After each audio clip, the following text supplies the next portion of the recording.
10 to the power 3. It's okay. It looks like it's recording. Let me share my screen.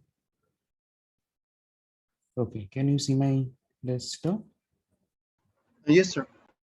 Okay, good. Sir, I have a few questions related to the assignment. Shall we discuss it or? Sure.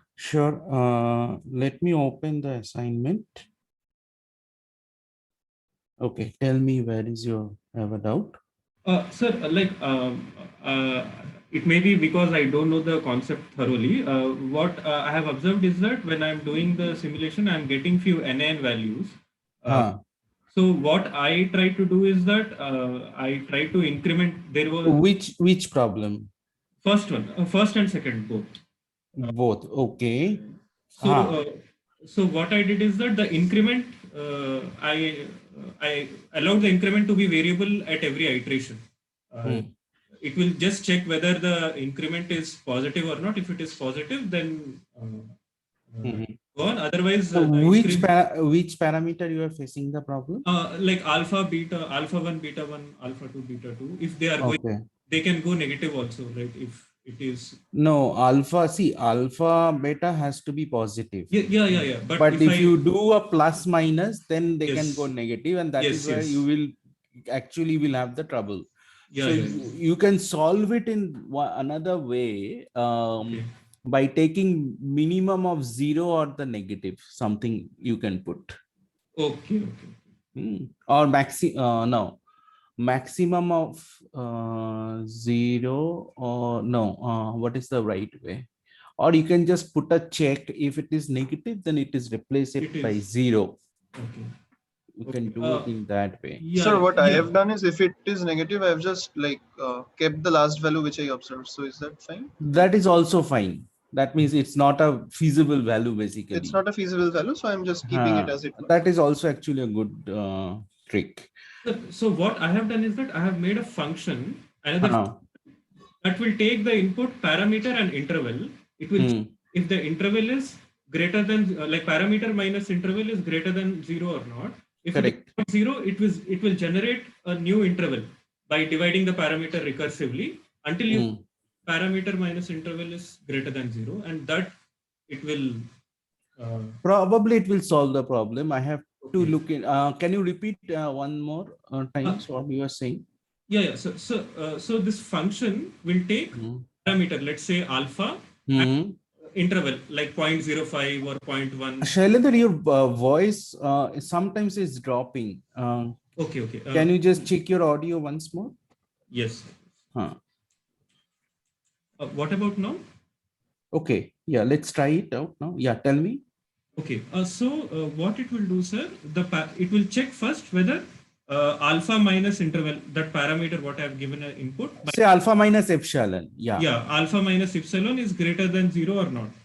If it is not, then it will recursively divide epsilon. It becomes alpha minus epsilon becomes greater than 0, and that it will take as the first time that occurs, that epsilon it will take, and it will continue. So at every iteration so probably it will solve your issue with a minor theoretical glitch. Yes, sir. Okay. A minor theoretical glitch. If we can avoid that, so you can see my desktop, right? Yes, sir. So if you see, if you go down, go down all the way. No, am I right or no? Okay. Where we are studying the metropolis Hastings. Let's see. Yeah. This is Gibbs. Yeah. Here. See.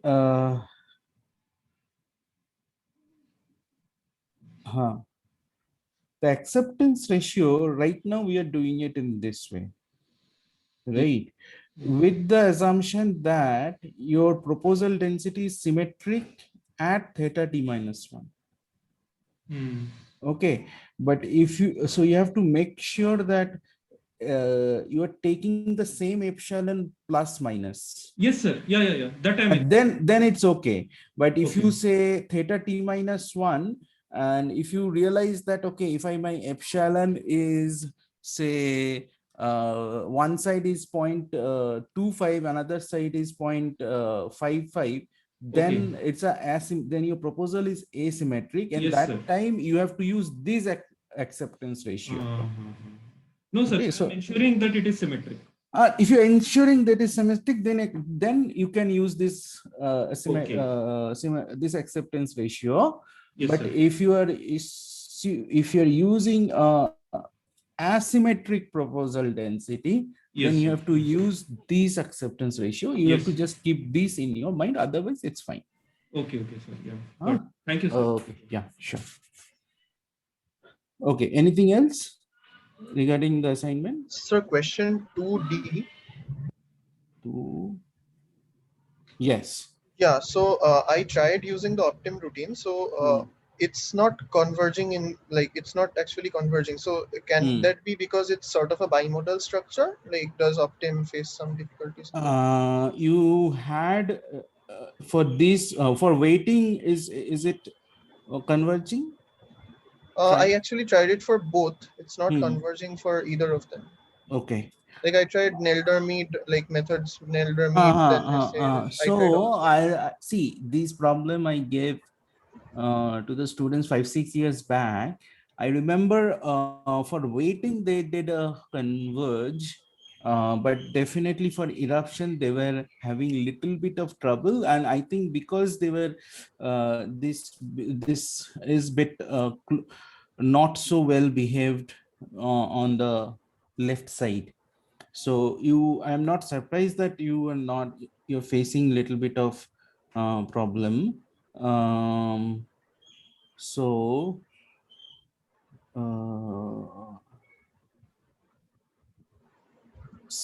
this is very routine problem. This is very often time we face this problem of optim is not converging, and there is a possibility that if the optim is not converging, then you may face that even your MCMC is also will face some degree of convergence issue.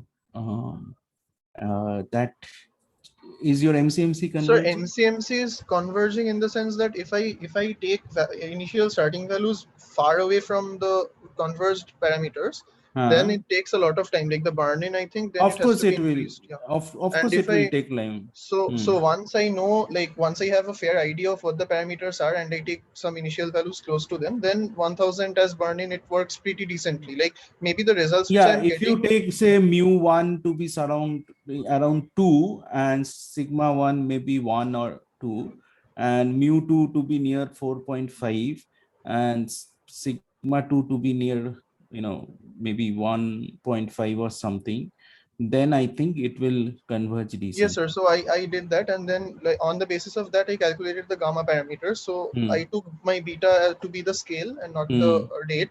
So in that case, Correct. the mean is basically alpha times beta. So I did Correct. something like Correct. that, and I estimated them. Correct. So I Yes. tried to estimate them. Yeah, Then you should not have much of a difficulty of yeah. convergence. But if you take far, then of course it will take long time. It will take a long time. Yes, that is what I Yes. observed. And the Yes. optim routine is not like I tried with various initial values for the parameters, but the optim But routine is Optim not. not It's working. not converging. So I have to check Optim. So okay.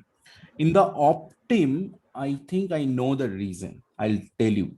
So in the Optim, what will happen? You see, Optim by default assume all parameters are in the range of in the real line. Okay, so sometimes it goes beyond the. So if your alphas are always strictly greater than 0, beta is strictly greater than 0, sigma is strictly greater than 0, and p is between 0 and 1. These are all restricted parameter space. Okay, and your theta, but your optim will try to take the assume that okay, by default they are going uh, to be all what is the right word say on the real line. Okay, so basically it will try with some negative values as well, and we will get NN errors. Like we were getting. Exactly. That is so the trick I use, what I do is I take, like, p equal to, say, e to the power theta by 1 plus e to the power theta. Now in my likelihood function, theta 1 will be, can take, allowed to take any value, but as soon as theta 1 gets into, I define p equal to e to the power theta 1 by 1 plus e to the power theta 1, and that p goes into my likelihood calculation. Do you understand what I just said? Sir, I did not understand the e to the power theta 1 thing. Okay, let me, so let me uh give you a little bit more hint, then I will understand. I don't want to solve it for you, I want you to try it out, but I'll tell you what you need to do. Okay. Let me just say, Sir, so is it like taking a transformation so that it varies over the entire real line so that, yes. okay. So basically, I will write my log likelihood function equal to, say, theta 1 theta, and then say t.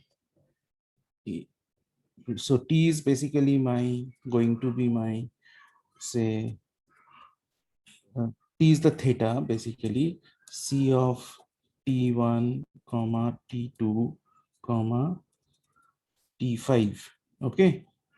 Now, so I have 5 parameters, and I'm allowing these all parameters to be anywhere in the real line. Okay. Now, as soon as it gets in, I say that, okay, my p is exp of t1 divided by 1 plus exp of t1. Now, t1 is a transformation. On t1, I'm applying this transformation, which gives me one-to-one mapping to p. Okay. And then say alpha, what was the problem? Say, so alpha beta. So alpha, I will do exp of t2. Okay.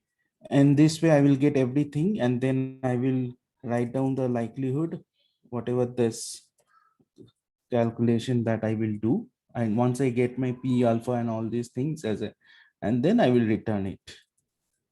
Okay.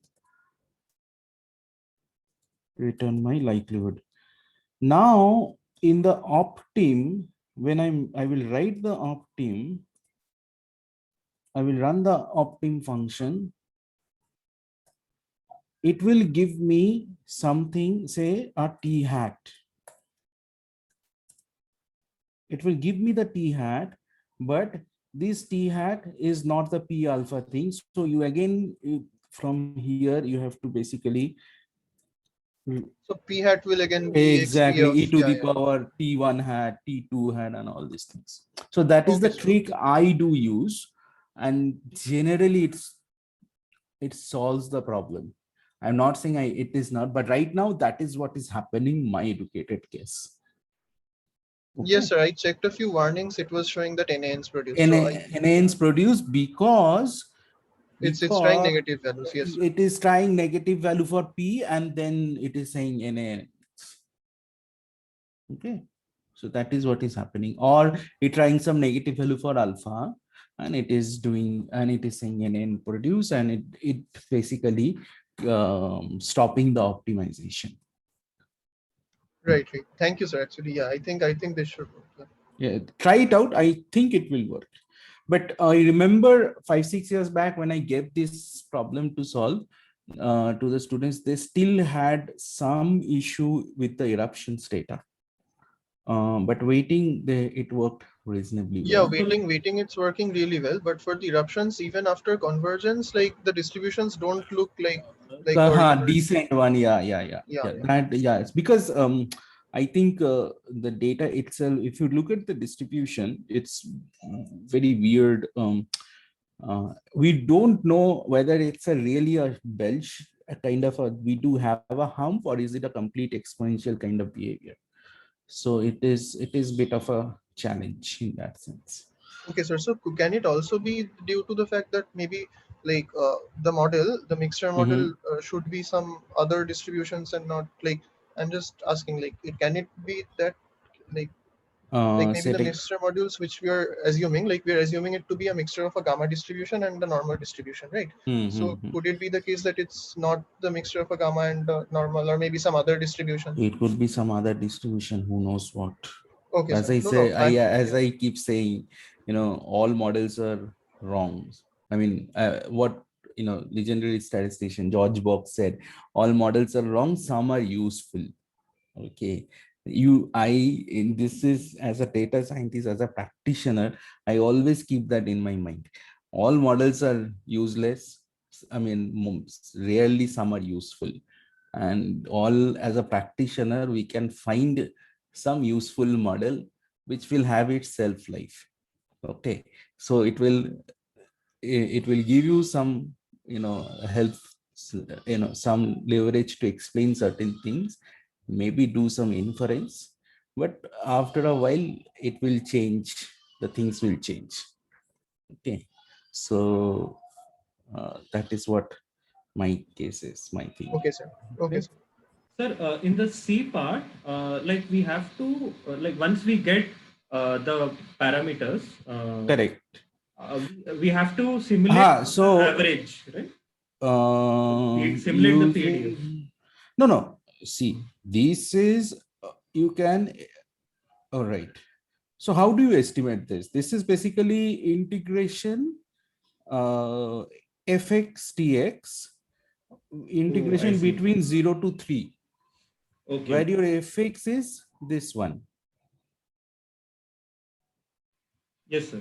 For a given p alpha beta mu sigma, you can estimate using, it's a simple one-dimension integration problem, it will be Yes, sir. correct. Now you have 10,000 simulations, so basically you can solve it as a 10,000 one-dimension integration, Oh, I see. and then you take the average of that. You can also take the confidence interval, everything of these estimates. Sir, actually, I think Devanshu did it in that sort of a way, but I simulated data from the converse distribution itself, and That then is also okay. That is also okay. That is yeah, so also we were okay. getting similar results. So You will get similar results. You will get similar results so because I the yeah. the concept is same. Effectively, you are using pure Bayesian method. Where Devanshu is using lot of a mixed, little bit of mixed of numerical integration and MCMC. That is perfectly fine. Either method is fine with me. Okay, sir. So basically, what I'll do And is like, now if you want to say that, okay, which one is more better time complexity, that I don't know. We have to check. I mean, no, sir, no, sir. Like if you as want long to as go to both that, work. both work, both will work. It will, any statistical point of view, both will work, both will converge. But if you, from a computer science point of view, if you want to check which one is more time efficient, I don't know. You have to do Okay, that that is a different analysis. question. That's a complete different question. Yeah, I agree. So I Yeah. just simulated 10,000 data points from the converse distribution, and then I just calculated the relative frequency, like the Yes, that will work as well. That should work as well. Yeah. And what Devanshu did, that is will also right method. So either method is fine. okay, sir. Okay. And we just need to submit the R code, right, for problems one. Just R code. Yeah. Remember, right on the top of the code, you write your name and roll number and email ID. And then just problem 1A, this is the code. Problem 2B, this is the code and stuff like that. That's it. Okay, sir. Okay, sir. Yeah. Thank you, sir. So, okay. All right. Next, anybody have any other question? No. All right. Then, when is this? This is due. I have to do. I have started grading your midsem exam. I'm trying to finish. I'm struggling to finish, but I'm trying to finish it as well as quickly as possible.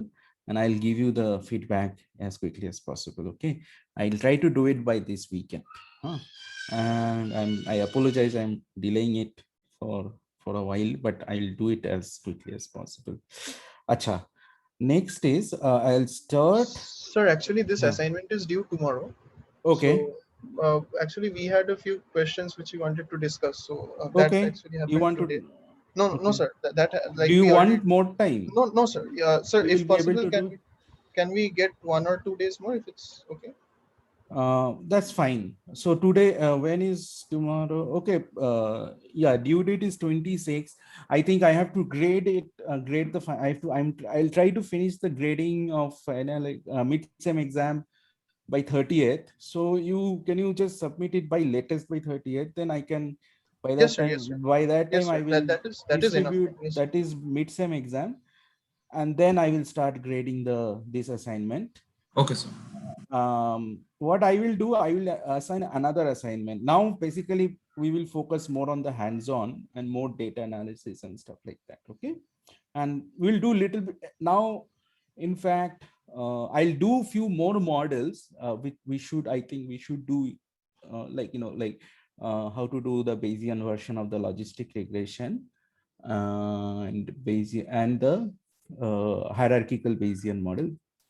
These two models are very, very useful.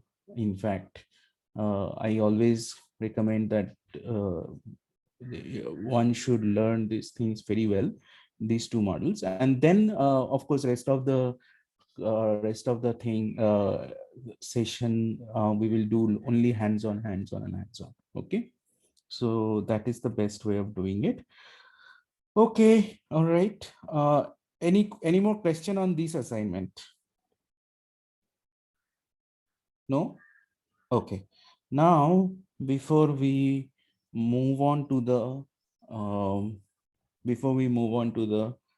Bayesian logistic regression, my last topic of this Bayesian Monte Carlo is MCMC diagnostics.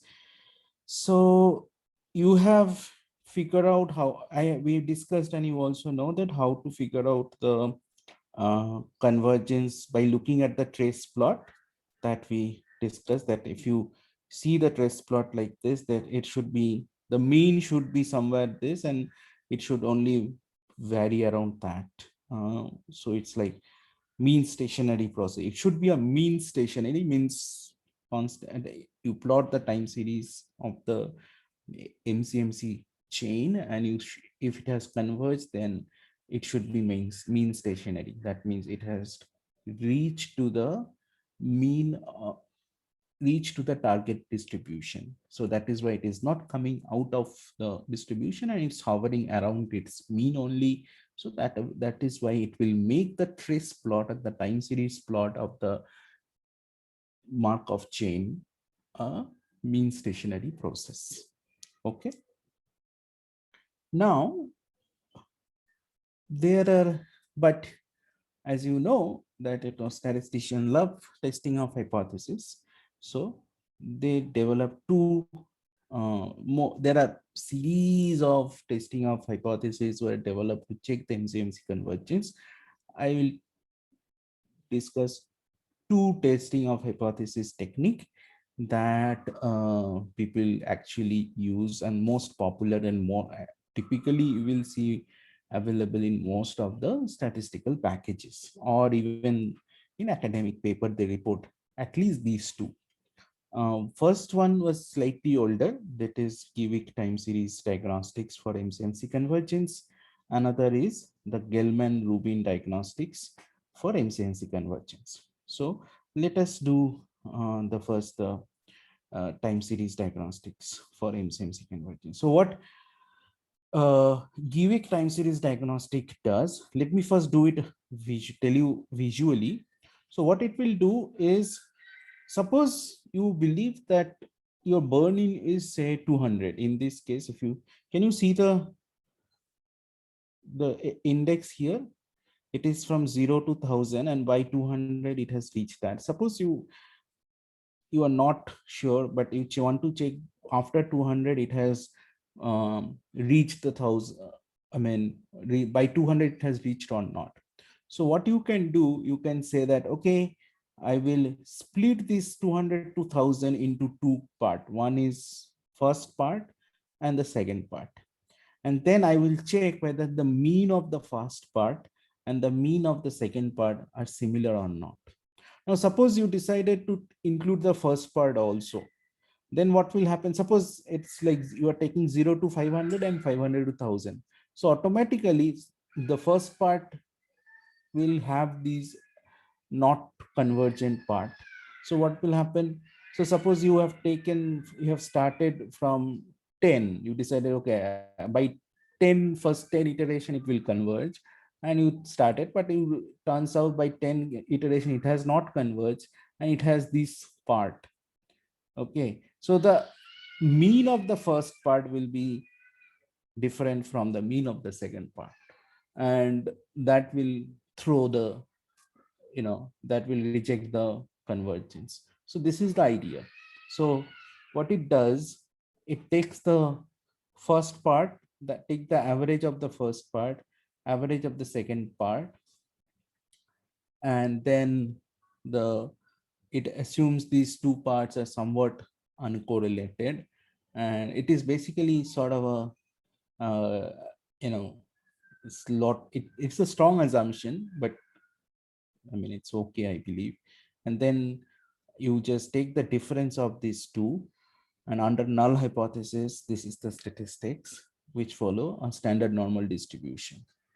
So naturally, if this Z value is between -2 and 2, then we can say that MCMC chain has converged. If it is less than -2 or greater than 2, then we can say MCMC chain has not converged. It is approximately at a 95% level of significance. We can make this decision. Now, I have implemented here the Givik statistics. So I've taken I have simulated this chain already on the top, and I have demonstrated it only for the alpha. You can do it with the alpha parameter. You can do it for the other parameters also. So the alpha star, and then you take the length of the thing, and M star is you divide that by the 2, and then alpha, then basically you divide the first 1 to M star, it goes to first part, and then M star plus 1 to N, the end of the chain, goes to the second. And then you take the mean of the first part minus mean of the second part, then square root of the variance of the first part plus variance of the second part. That gives me the Z value. And I printed the Z value. In this case, I found Z value is minus 0.27. Why? Because remember that I have taken from 2201. By 201, it was converged. But if you try, say, from 50 or 6 or 30, and you will see it will not converge. Okay, so if I say from 25, that means I'm saying that by 25 iteration it will converge. Okay, just for fun I'm running it. Let me run this thing. It is connecting a little bit. Just take maybe 1 or 2 minutes. Most likely it will say it is not converged.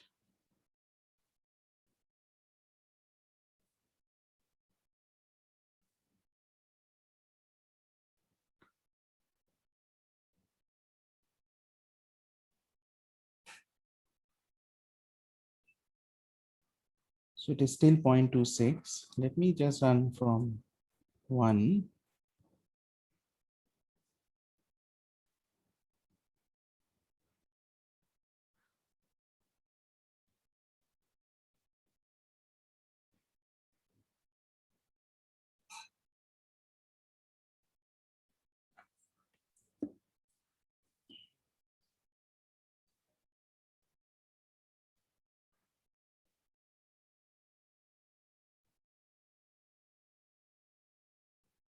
Don't know why it is taking too much time.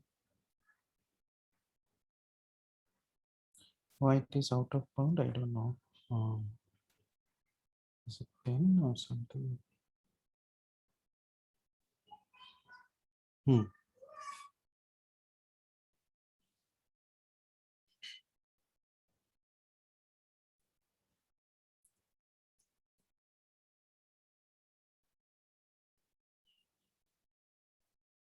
I don't know why it is.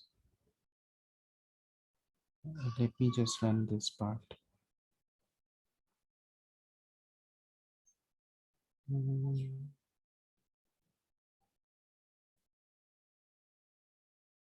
Okay.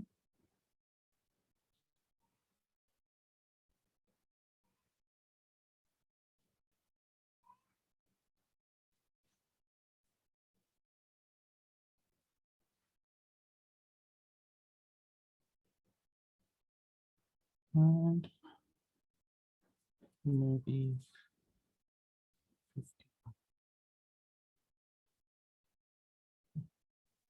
I don't know why it is showing. You're looking at the tail, right? So shouldn't you be truncating it rather than, shouldn't you be truncating it from 1 to some 50 values rather than looking at the tail? Technically, I think we should take. I mean, you should do 1 to some 100 rather than 100 to n dot sim, right? Because the latter half is converging. So you're looking only at the convergent part. We want to look at the prior part. I mean, the first half. Correct. So you want to Yeah. 1 to 200. So maybe 1 to, correct. So 1 to maybe 200. Yes, you're right. Yeah. So it is saying 1. If I just say 50, probably. Yeah, see, yeah, you are right. Correct. I should have taken 1 to 50. Yeah. So now if I'm taking 1 to 50, it is not converging. Then if I take, but if I take, say, 100, it's still not converging. But if I take, say, 200, it's somewhat within plus minus 2. So that means it started converging basically. Yeah, you're right. Because what will happen, this part will, the effect of this part will kind of started washing out, and this part will start dominating. Correct. Okay. Yeah. So this is what the Givik statistics does, and the Gelman-Rubin. Okay. Now Gelman-Rubin diagnostic is also very popular diagnostic test. So what Gelman-Rubin they do, they argue that the best to identify the non-convergence is to simulate multiple sequence of over dispersed starting point. So what does it mean? So what they're saying that if you go up, you remember I did this star thing. What they're saying that here is my target density, and I really don't know where it is. Suppose many problems we have no idea. So what we do, this is one starting point. You can take another starting point here, and you can take another starting point here. You can take another starting point here. And each starting point is a sequence, will create a sequence of chain. But if you have, say, 10 different processor, you can run these chains in parallel in 10 different processor. Okay. And then let them converge. If you hope that, at least one of them will converge quickly. The one which is close to the target will quickly converge. The one which is far from the thing, far from the target, that will take longer time to converge.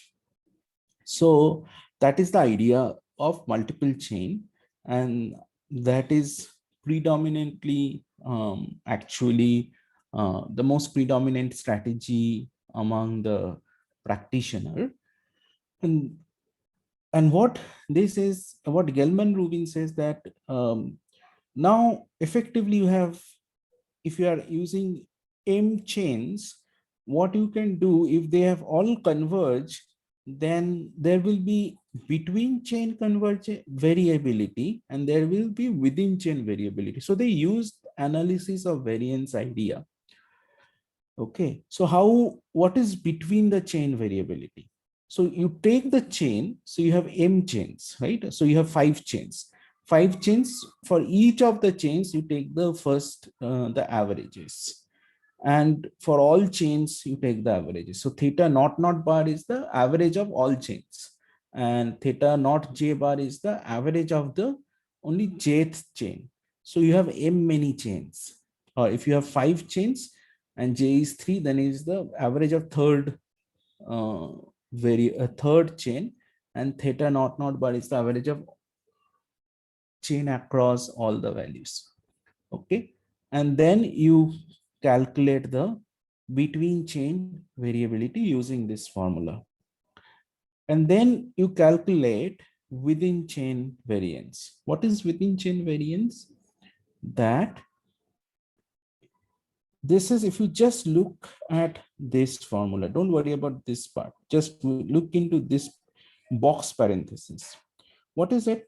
It is summation I equal to 1 to n. In each chain, you are simulating small n number of values, or simulating, say, any say 10,000. Each chain you are simulating 10,000, then n, small n is your 10,000. So theta I j minus theta naught j bar. What is theta naught j bar? The average of jth chain. So this is the variance of the jth chain.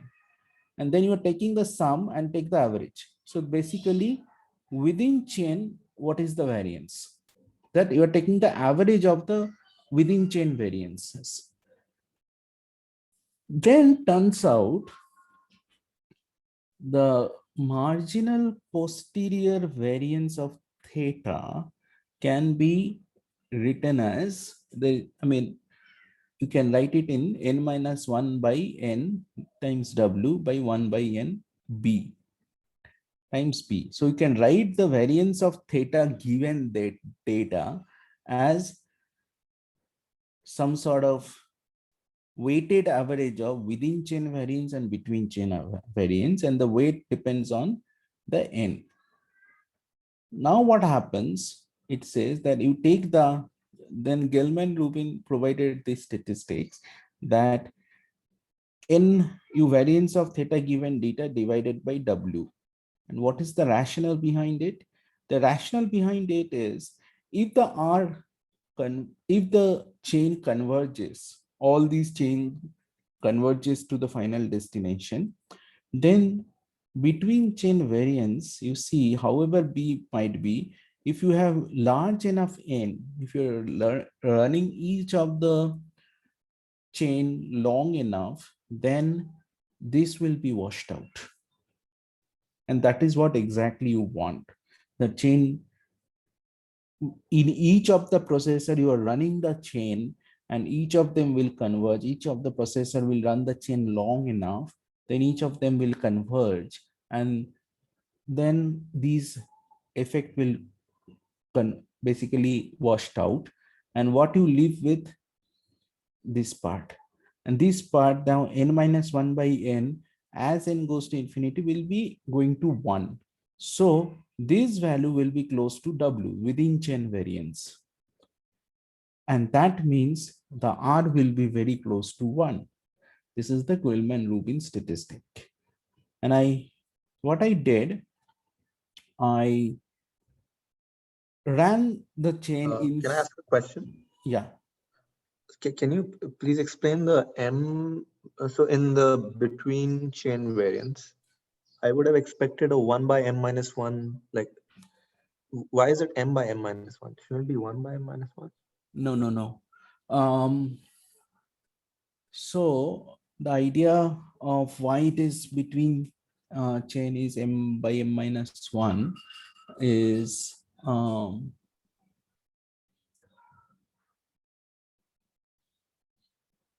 so let me explain it in this way.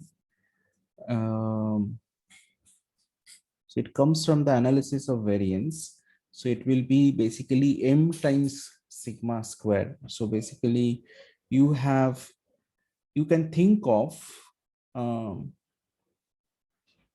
this is the sigma square, this part Right. Yeah, is the that's sigma part clear. square of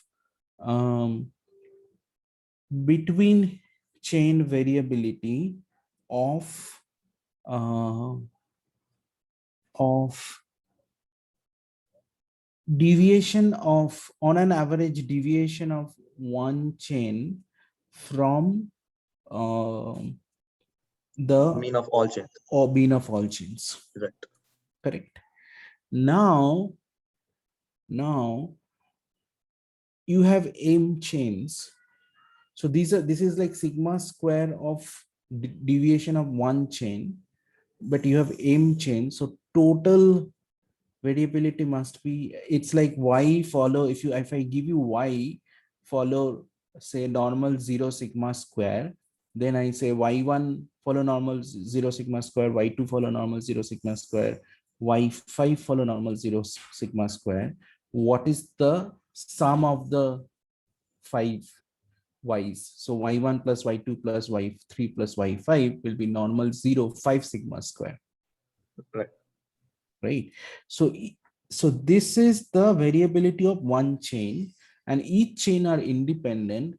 So I have to add them up, and that's how between chain variability is coming as 5 times sigma square or m times sigma square. And so if you scroll down just a little bit, so we have a similar n by n minus 1. Can you scroll down a little bit? Yeah, In the balance of the, in the variance expression.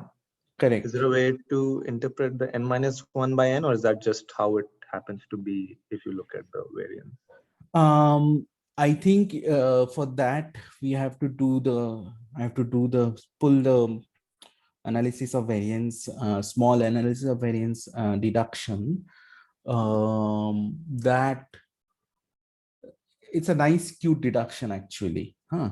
So between chain variance and within chain variance, or between block, and it's called, in analysis of variance, it's called between block variability and within block variability. Like you have so it comes from the agricultural statistics.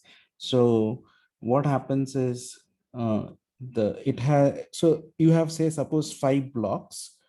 Each block is 1 acre of land, and you are doing some cultivation, right? And inevitably we know there will be some variability within one block, and there will be between block variability. If there is a road and one block is left side of the road and one block is right side of the block of the road, there will be inevitably the landscape, geographical landscape will be such that there will be slightly deviating behavior in the right side of the right block and the left block. Right. Right. And so they want to capture this between block variability, but at the same time within inside one block there will be also variability. That vary, because if you within 1 acre of land, if you say cultivate 10,000 sugarcane plant, okay, I'm just throwing a number, I really don't know how many sugarcane plant can be planted. Then each plant will give you some kind of production. Some will be little high, some will be little low, and this is pure random variability. And this random variability is the within block variability. That is the idea of this. And then there is a cute little deduction which gives this formula. So I'm just using this formula from the textbook. I'll point you to that exact deduction. It's a like 5-6 line deduction. So in some sense, this is quite an obvious thing to do. the way they. For a statistician like me, it's obvious things. I understand that you are coming from a slightly different perspective, but I think you should, if you go through that small 5 lines of deduction, Right. it will be also, you will be able to see through this formula. Let me just share it with you separately. I cannot write down right away. I have to just No, little that's bit fine. look into the textbook, and I Yeah. can share it with you. Okay. Yeah, definitely. Thank you. Okay. That would be very useful, sir. Thank you. Definitely, I'll share it with you. Okay. All right. Let me just explain you. So what I have done is basically I have created bunch of chain 1, chain 2, chain 3, and chain 4, and then calculated the, and then alpha 1, alpha 2, alpha 3, alpha 4. I created that and then computed the means, and then I calculated the between chain variability B and W, and then marginal variance of alpha, and then R hat. And turns out that R hat has Gelman-Rubin statistics. R is very close to 1. So because we know that it has converged. But you don't have to do all these Gelman-Rubin statistics and all these things. I just gave you to get so that you develop the sense of how to do these how these diagnostics works. But most of the time what happens is this nowadays, all these things, all these MCMC packages in R are available, in Python available. They just, if you run the MCMC thing, standard models, they will automatically provide these statistics. So you don't have to do all these things. So when we will run off the shelf MCMC packages, you will see that these values are provided by the standard off the shelf packages. So, but we have to understand what these statistics means. So that is why I just gave you one hands, like, written for one parameter at least. You can, if you want to get a fill, you can try the same thing with another parameters and check it out. So no harm trying that. Okay, so that's pretty much conclude this entire module. We are studying for more than a month now, probably, right? I think we have started long back, at least definitely a month back. So any question or comment? So if not, then I will start a new topic today called classification. So I'll quickly, I think, so what is So just one question. Yeah. Yeah. So we have studied two methods, right? One is the Gibbs sampler and one is the Metropolis Hastings. Correct. So is there some norm as to which is preferred or why or something like that, or are both of them sort of equivalent in? So I'll tell you, there are, if you can come up with a new model, and if you can provide Gibbs sampler, if you're working in, say, Bayesian statistics, if you come up with a new model, and if you can provide a Gibbs sampler for that model, then you will automatically get people's attention. Okay. And why so? Because Gibbs sampler, there is 100% acceptance rate, and it simulate directly from the target distribution. So you don't have to worry about the convergence. Most of the time it directly, even if there is a starting value issues, it will converge very fast to the target distribution. So you really don't have to worry about the convergence thing. If on the other hand, there could be a model for which the Gibbs sampler are not existing. In that case, Metropolis Hastings is the solution. So Metropolis Hastings is like, it's like buffet. Okay. And Gibbs sampler. So is Metropolis Hastings more robust, or like? So the model for which Gibbs sampler exists, if you try Metropolis hastings, it will still work. Okay, but you may have a model for which Metropolis hastings will work, but Gibbs sampler does not exist yet till date. It doesn't Okay, mean sir. some. Okay, now why then? So Metropolis hastings is a most generic algorithm which will work on any uh, any statistical model or any model that you can think of. Okay, Okay, sir. then why but if you, as I said, if you can come up with a Gibbs sampler, then you will get people's attention immediately. And why it is so? Because you see in the Metropolis hastings, if it gets stuck to a same state for a while. Also, acceptance rate, if you get an acceptance rate around 30-40%, you are happy, you should be happy. Okay, so whereas in the Gibbs sampler, you will always have 100% acceptance rate. So in that sense, it's a highly efficient algorithm. Okay. Okay. But Gibbs sampler is a problem specific solution. It's a problem specific or the model specific solution. So if you are proposing a new model for a new problem, along with that, if you can provide a Gibbs sampler, immediately you will get better attention. Immediately, top right journals will like, the editors of the top right journals will like your work. Immediately you will get the things. And I have seen particularly in David Dunson in Duke University, he's master of developing Gibbs sampler. He's very good in developing Gibbs sampler.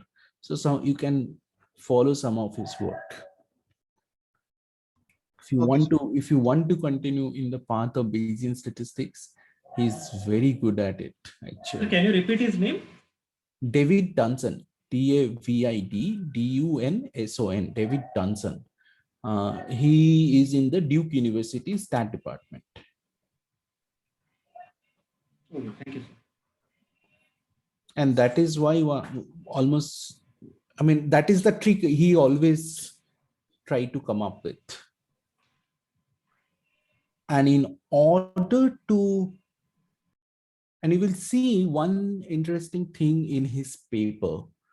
He, what he does, he uses the conjugacy trick a lot to develop the Gibbs sampler.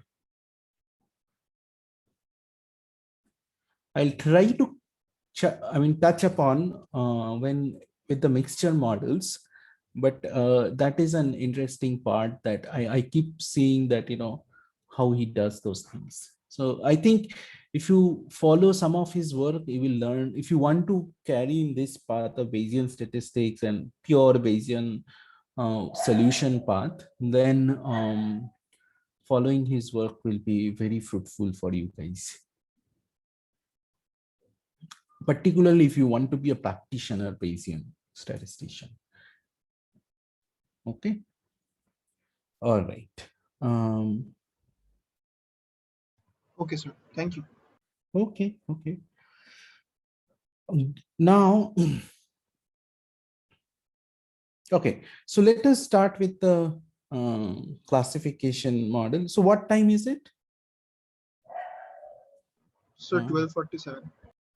Okay. All right. So we'll stop at 1 o'clock. Just remind me around that time. Okay.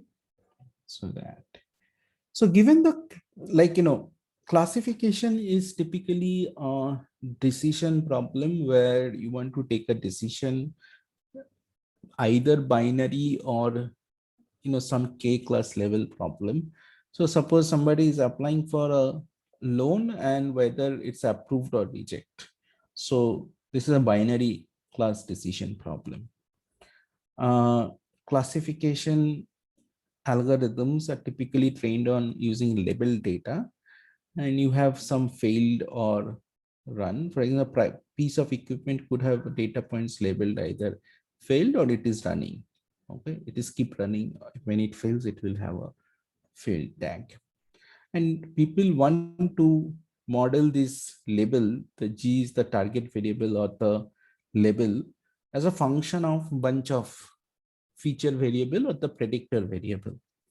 And X is the feature matrix. The given the feature variable, you want to predict the level of each of the points or the test point.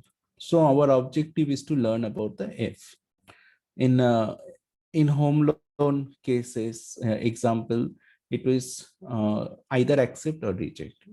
If you remember the Irish data set of Fisher's Irish data set, you have to classify either whether a particular test point, a flower, belongs to Setosa, versicolor, or virginica. So it will be a 3-class problem. Optimal Bayesian classifier is, theoretically one can show that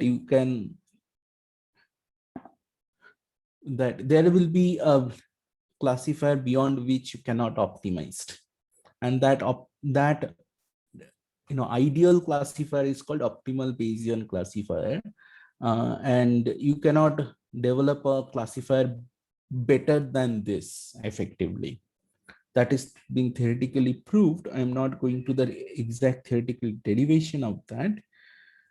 And on the other hand, if you just run a simple linear regression using, suppose here we have orange and blue, and I say, okay, all the blue are marked as 0, orange is marked as 1, and you just fit a simple straight line on that, and then there will be a value for X and Y. So there is a X1 and X2 for a different value of X1 and X2. Sometimes it will be positive, and for positive, suppose we say that, okay, it is blue, all these points are marked blue and all these points are marked orange. So there will be some points which will still wrongly classified, and there are some points like here in the blue zone, there are some points which are wrongly classified as orange. So this misclassification will be always happening, and our objective is to minimize this misclassification as much as possible. So what kind? Yeah. I want to ask a question about the previous slide. Yeah. So when you say optimal, you mean for a model of a given complexity, right? It can't be independent of. Yeah.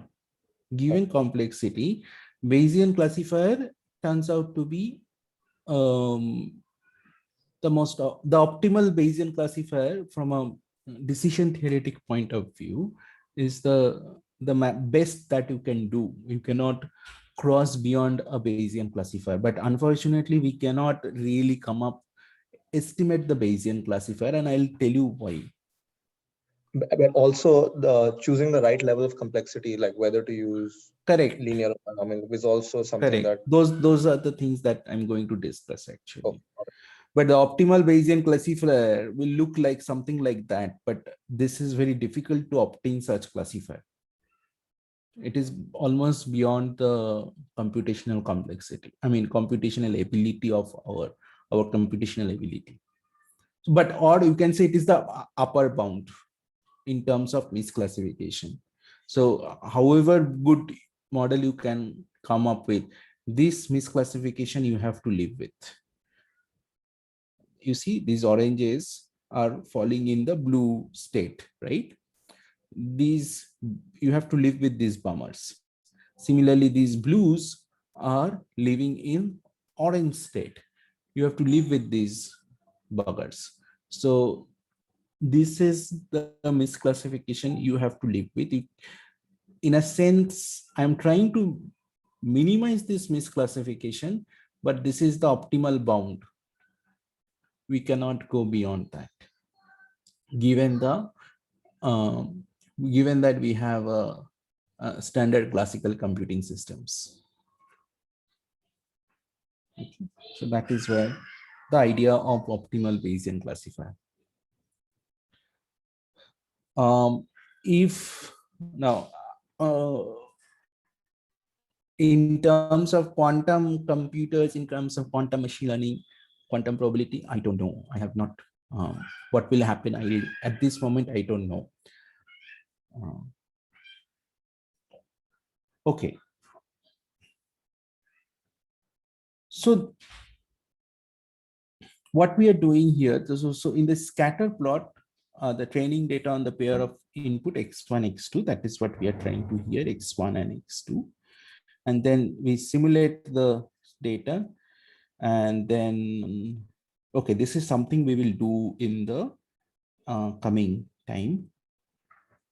So basically after fitting this, that okay, if the y hat is greater than 0.5, we will call it orange, otherwise we will call it if blue. Then what happens? X transpose beta hat is equal to exactly 0.5. We don't know if any point belongs to this thing. What happens? We don't know. This is called decision boundary. And this is where the decision boundary is. That means effectively what I'm trying to say, that if this is what the y hat is greater than 0.5, suppose this is my decision rule. I'm saying that whenever, what is y hat? Y hat is x transpose beta hat, simple straight line I'm fitting. I'm saying that, okay, if it is greater than 0.5, I will say orange. If it is less than 0.5, I will say blue. And if it is 0.5, that is my decision boundary. So this is, and for each point, wherever you got y hat to be 0.5, you plot them and you join them, you got your decision boundary. Is that clear? Now, you can imagine this decision boundary is a highly nonlinear and complex decision boundary. So this is one of the most simplest decision boundary. Now, can anybody tell me how the decision boundary of a logistic regression will look like?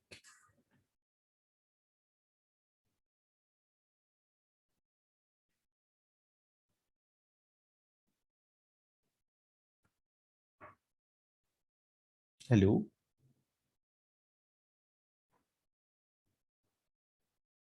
Okay, can I leave it that assignment as an assignment? So I'm leaving it as an assignment that you simulate a data like this, something like this, okay, from a logistic regression, and then you draw the, basically you plot the make the scatter plot, color them red, blue or something, and then you draw the decision boundary of a logistic regression. So I'm leaving it as an assignment. I'll put it into a next assignment. So it is not a Bayesian statistics related problem. It's just a fun problem to develop a sense of how different decision boundary of different kind of model looks like. Okay, so we will do that. We will do that exercise. So the discriminant analysis, let me stop here. Okay, we'll continue on the same thing. I have missed couple of classes from the last week, so I want to do a makeup class. When can we do that? Can you which are the most best, I mean favorite day for you guys, so that I can hold some additional class? Sir, I think last time we shared one Excel sheet with you, right? Should I share? Yeah, looks like Monday is the best day for all of you, right? At least for me. Yes. What Others? time do you mean? Huh? I have a class at 2 p.m. on Monday, 2 to 3:30 slot. So Okay. before What after about that is good. what about if we Monday we start little early? Yes, sir. I think that should be fine. Monday, right now, we are starting at what time? I think We have a class from 11 to 12. That's the time. that's right. So can we start Monday? Can we keep the class from 10 to 12? Yeah, that works for me. That works for you, all of you. So I will write a mail to you, to the class. I'm sure a lot of people are actually absent today. So anybody has any doubt, any problem, they can reply to me. But I think for the tentative, the people here, I think Monday 10 to 12. Now we will do that so that I can little bit cover whatever lost time I had. And Sir, you with can, the and 5-minute also, break possibly. of course. Yeah, and also since now onwards we will do more hands-on. I think typically hands-on takes a little bit more time also. So uh, 10 to 12 should be fine, or 12 Sir, maybe.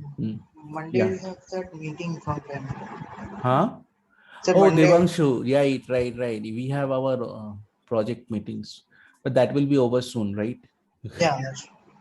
So I will figure it out. I'll figure it out, and then accordingly I will write to you guys. Okay. Yes. All right. Yeah. Okay. Um, can't hear you. Can you repeat your? Yeah, I was asking, yeah, I was asking, can you hear me fine now? Yes. Hold on. Let me move. Hello. Yeah, can you hear me? Yes.